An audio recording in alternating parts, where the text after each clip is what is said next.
and I'm a student here at the Evergreen State College. I'm a co-coordinator for Students United for Reproductive Justice. And in the name of transparency and full disclosure, I want to mention that I am one of the students who was involved in organizing this town hall. I will be mediating this forum today, and I will try my best to hold an objective position. To begin, I'd like to mention that there is a member of the press here. You don't have to answer any questions, you don't have to engage with them. Please be aware that this conversation may be recorded and photographs may be taken. If you are taking photographs, please do not use flash photography. We ask that you keep comments and this conversation civil and on the issue at hand. In hopes of optimizing this forum, we'll begin with a few guidelines, some preset, and some that we can create together. So the way that it's scheduled out so far, Andrew Pellicky Sinclair, who is a member of the GSU, will present the known facts of the John Towery case and how it relates to our campus and students. After that, Pete Bohmer will come and speak on what he has to say about the police for about 10 minutes. And some of the guidelines for today's forums are each person will have 3 minutes to speak or ask questions. Each person will have 3 minutes to reply or answer those questions.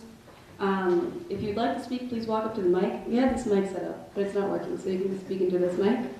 And please introduce yourself when you're speaking.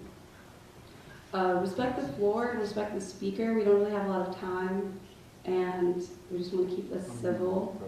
And again, please remain at the issue at hand, and I will notify you when your time is up. So are there any other guidelines that folks would like to add? All right, great. Thank you all so much. So we're going to start with Andrew.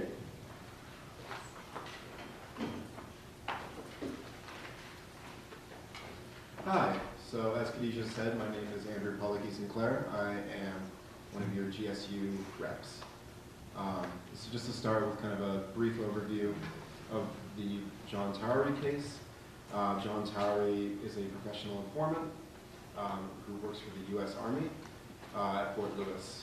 And between 2007 and 2009, he used the alias John Jacob to illegally infiltrate various anti-war groups, including the Port Militarization Resistance, Students for Democratic Society, those kinds of groups. The information that he collected was used by various bodies of the government, including the U.S. Army, the Olympia Police Department, the Tacoma Police Department, the Federal Bureau of Investigation, the FBI, the Washington State Patrol, and the Washington Joint Analytical Center. This information collected on U.S. citizens and groups engaged in First Amendment protected activities and was clearly illegal under a number of statutes. So following the recent lawsuit administered by previous TESC students and anti-war activists of attempted entrapment, so yeah, because he attempted to entrap and encourage different activities of these groups, John Towery did. Questions have arisen around the Evergreen State College Police Services involvement of sharing information about these groups and students with outside state and county police, as well as with the FBI.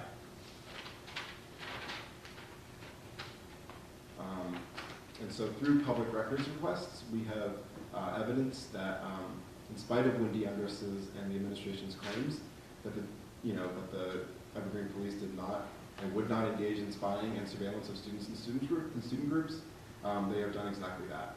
And we've just started to scratch the surface with those requests.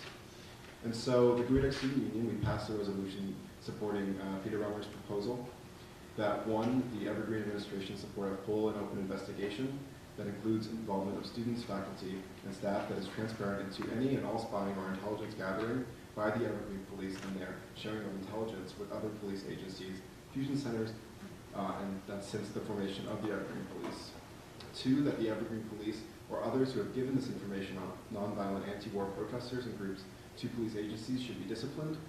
Three, that the Evergreen administration should make a commitment to stop this behavior so that the violation of our civil liberties and First Amendment rights does not happen again. And four, that there be an independent oversight committee that has access to all relevant documents so that people can organize for justice without fear of being surveilled. So yeah, that's all I really have to say. But we'll have lots of time to discuss all of that. Thanks.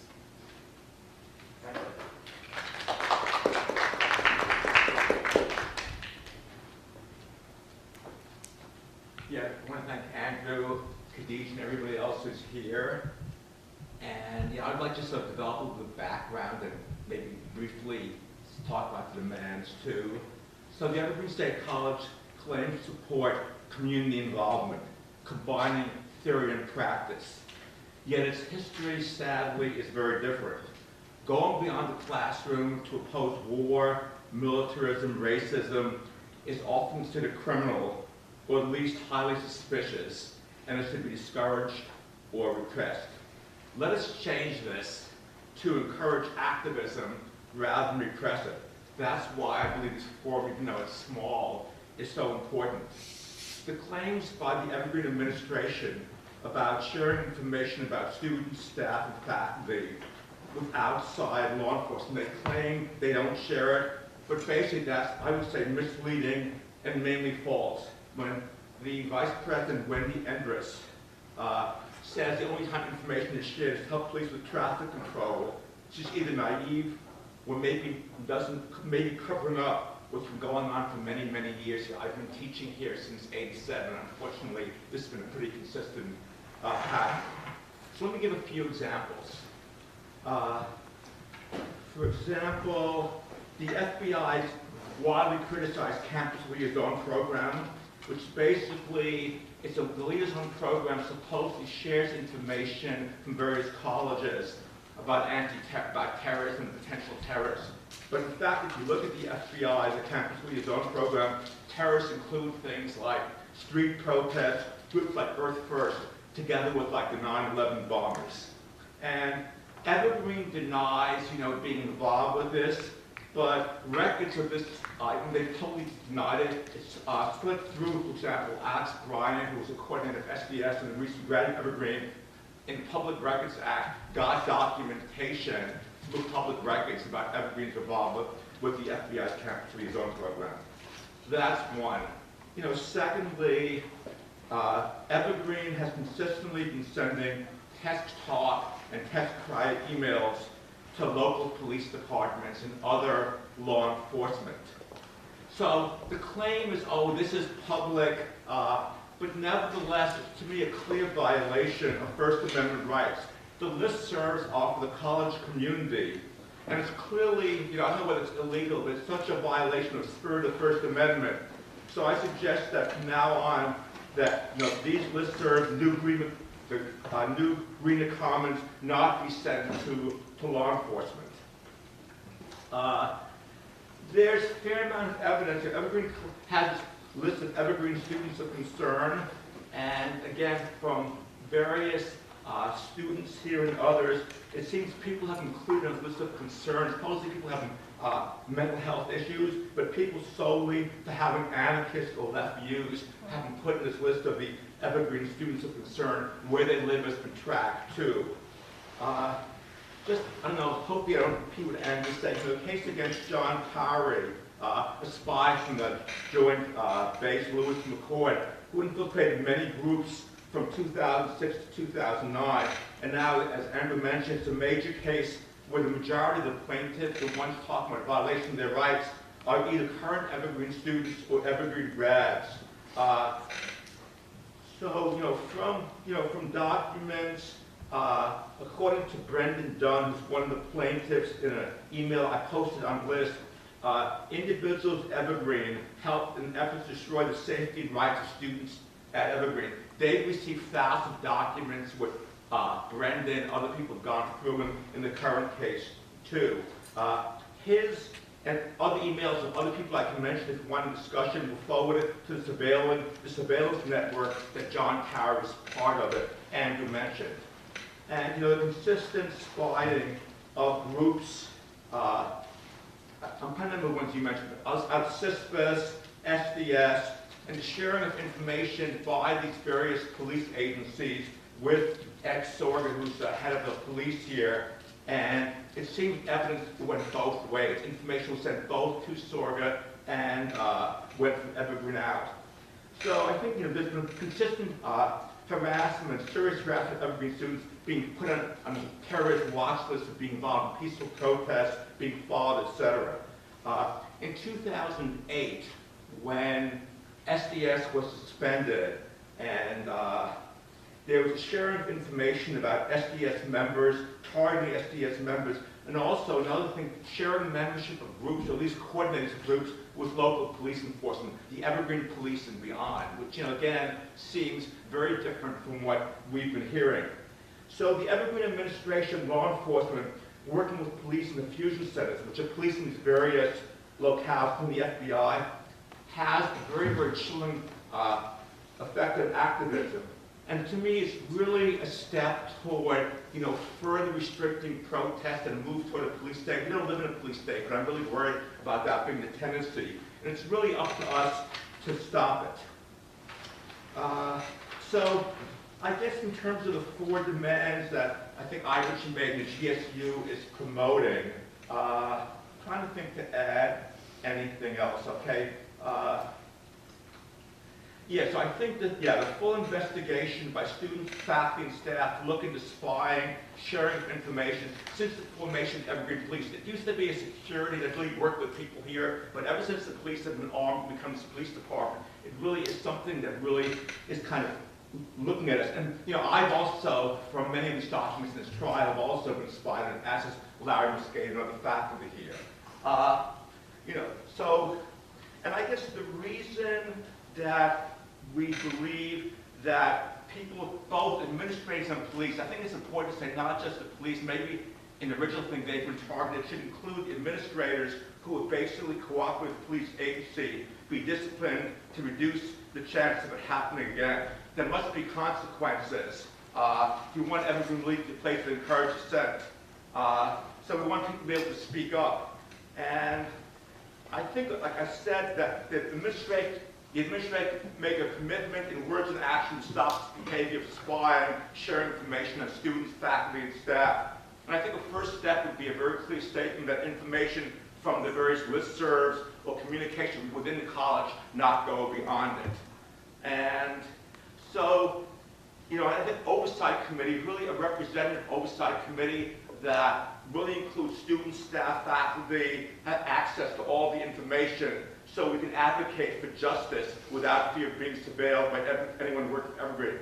Let's act on this and have the GSU do something significant, show its independence administration.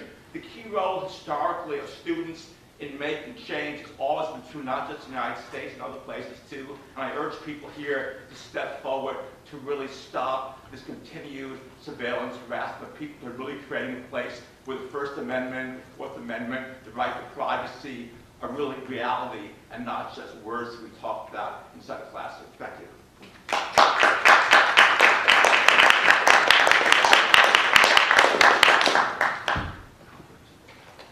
Thank you all so much. So the floor is open now, if anyone would like to come and ask a question or make a statement. Everybody good? Okay, well, I didn't think that it was going to go that fast. That was pretty incredible. Yeah, plan of action. Yeah. I'm not a student, but if I was permitted, I could make a 3-minute comment on what I just heard. How do the students of the Evergreen State College feel about that?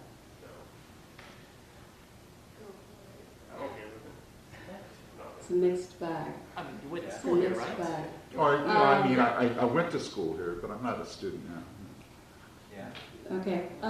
Okay, before you come down, I'd just like to also say one thing about the plan of action, which is also a part of this forum space. In that this upcoming Wednesday, there's going to be a police board meeting that students have been invited to and have been put on the agenda to speak at. So at the end of this forum, if folks would like to stay and talk about that, or we can talk about that a little bit later. Would you like me to come down? Yeah, if you would like to. No, Okay. a second.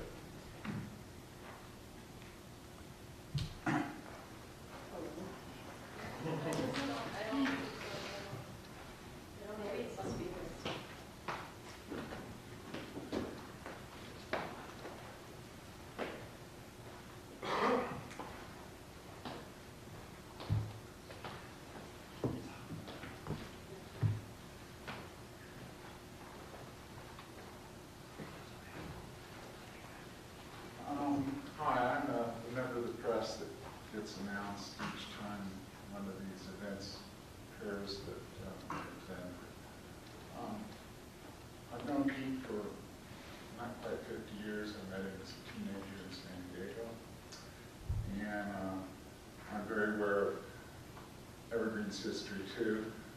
Pete's right in a number of respects, but Evergreen has never had a sterling record as far as respecting due process or people's privacy. I know back in the 80s, phone calls on the campus phones were listened to by security. This before it was actually a police force.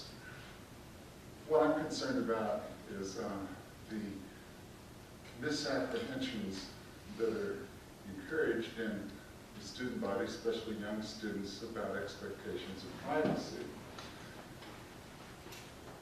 Pete's a state employee. He has no expectation of privacy on campus. He's got a right to academic freedom. You get on that bus out here in the loop, they got a video camera. Even in Roe versus Wade, the Supreme Court said there was no actual mention of right to privacy in the Constitution, so they included it under the penumbra of the Constitution. But there's a lot of hostility to the press here by faculty and students. I was assaulted on this campus when I showed up at an anarchist convergence. Evergreen is supposed to be, if nothing else, a safe place, transparency, and the public has a right for a state tax-supported institution to know what's going on in its public spaces. So this word spying gets used a lot. I mean, somebody shows up and reports on what they see, that's, some people call that spying, or they're nervous, so they'll say, well, there's a security issue here, and somebody might be looking for me or trying to categorize me in the government. If you're out in public under our current laws, despite some people saying, fuck the law, it's what we have to go by for the time being. And I don't agree that the school has any duty to keep anything a secret that's on campus unless you're in a private place or a private space, Pete's home or something like that. You have a right to privacy there. If you're on the phone, yeah. But Pete, he didn't have a right to privacy even on the phone. It's the school's phone. If you work for a private employer, they can read your email, they can listen to your phone conversations. On Thank you very much. So Sorry, that's about pretty 10 long. minutes. Mm-hmm. Yeah. Thank Okay. you. Thank you. And if anyone wanted to question me about any of the things I've talked to, I'd be happy to discuss it. Thank you.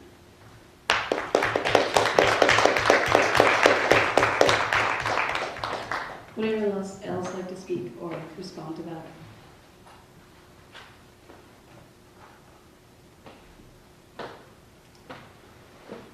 Great. Yeah. Yeah, go right ahead.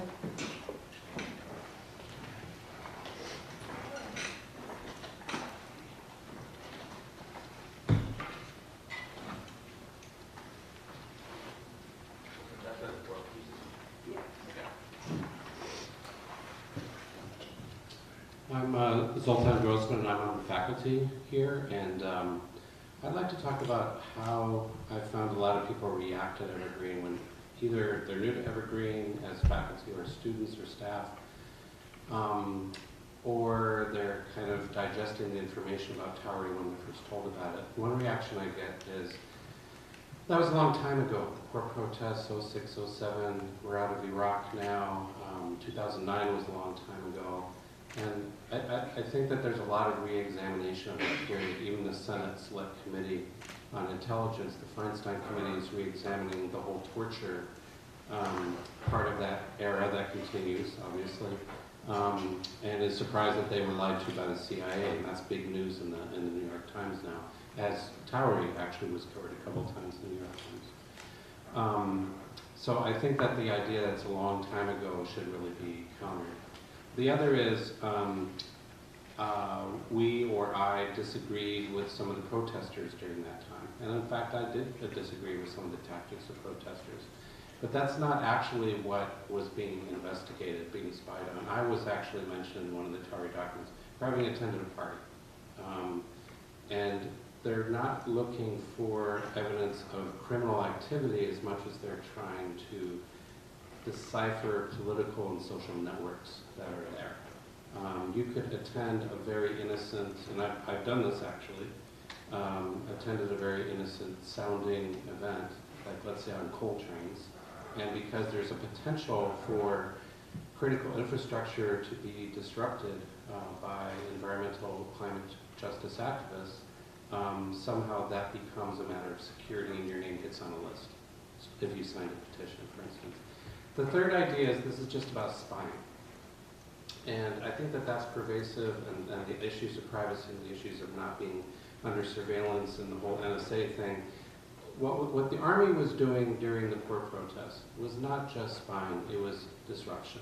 And if you go back to COINTELPRO, the programs against the Black Panthers, the American Indian movements, it was all about disrupting, divide and conquer, pitting people against each other.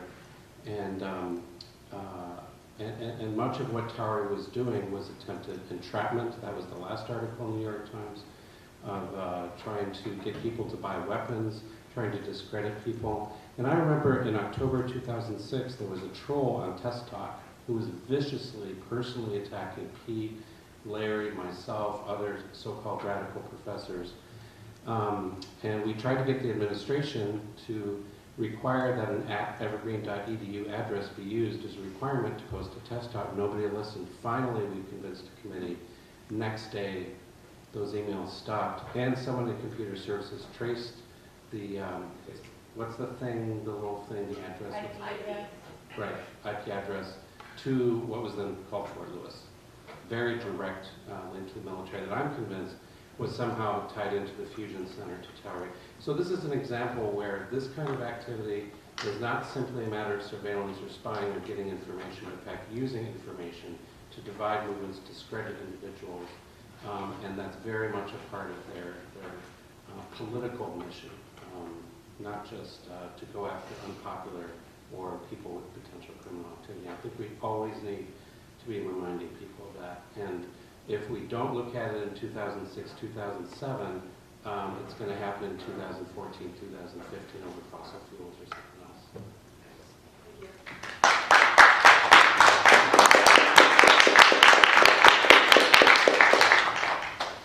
How would folks feel about extending the time limit from 3 to like 5 to 7 minutes? I feel like we have all. Okay.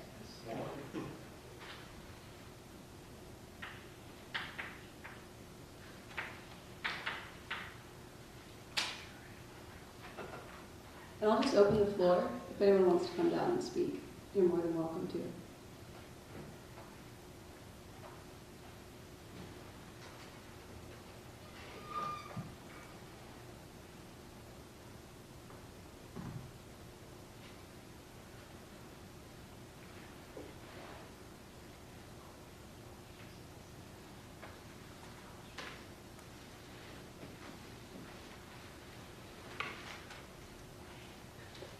Does anyone have any clarifying questions or general questions? Yeah.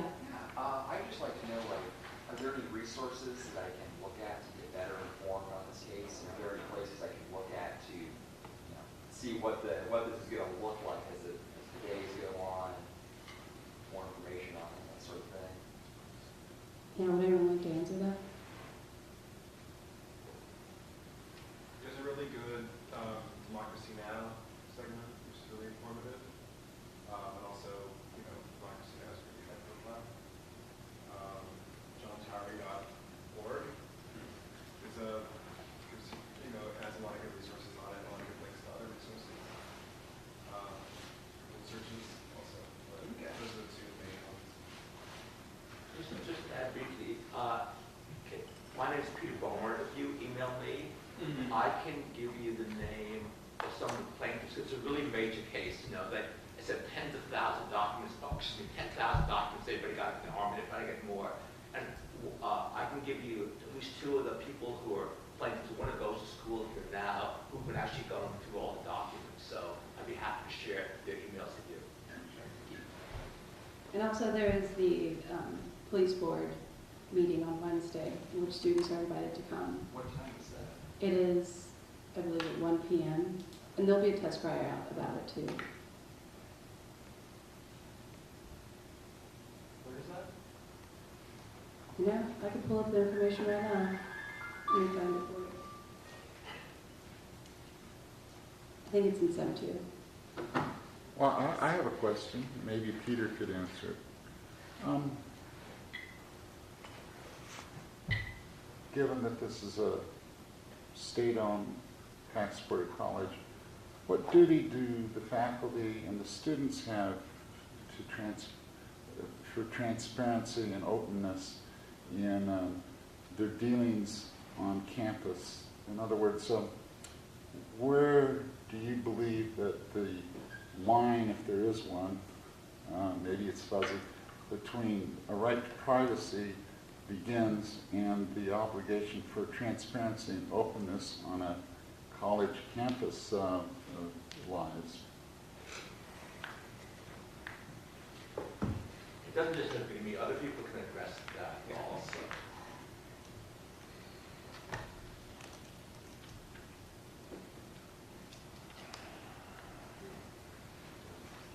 Anybody?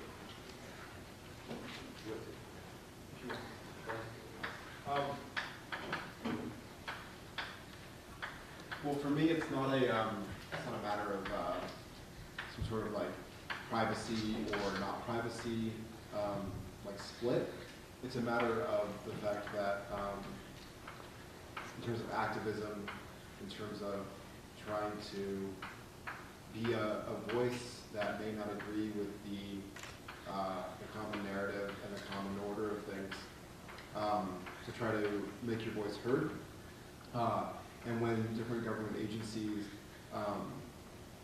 use people and use information that they wouldn't normally be privy to in an effort to repress that activity, in an effort to make us feel that we cannot speak openly, that we always have to be afraid that there is somebody in the room who is trying to get us to partake in illegal activity because they are an agent and they want to disrupt. When it's for the purpose of stopping a voice of dissent, that's a very clear line for me. And so it's not a matter of privacy, it's a matter of the right to dissent, the necessity for it in trying to build a better world, and that those who are stakeholders in the current status quo, say, such as the Army and militarizing a port, that they try to disrupt that activity. So that's my take on it.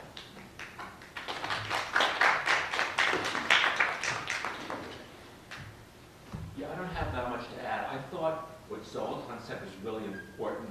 It isn't only to encourage illegal activity, but I think the disruption, trying to prevent people from effectively challenge a really unjust system is so much what listening to people, sharing information, whether those people are undercover agents, which has happened on campus, certain meetings I've been to, and I probably just in my own life, I would say at least 20 people